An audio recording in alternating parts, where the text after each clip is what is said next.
Brother Dan, Divine, the Healer, isang instrumento dito ng Panginoon. Kahit na anong sakit, huwag magatubili na lumapit. Kayang-kaya ka pagalingin, mas mabisa ang gamutan, mabilis lang gagaling kapag malakas ang pananampalataya. Iyong paniniwala sa Diyos, oo yan ang ating unang isa puso. Walang imposible pag sa Kanya nagtiwala.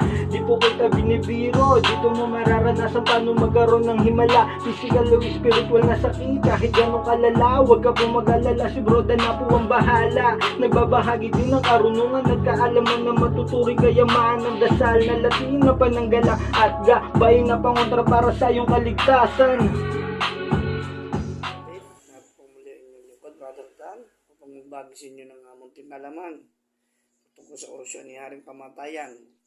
Kung ang orasyong ito ay tangan, hindi mamamatay sa masamang pagkakataon. Ito ay tinatawag na apoy ni Haring Kamatayan. Ito pong orasyon.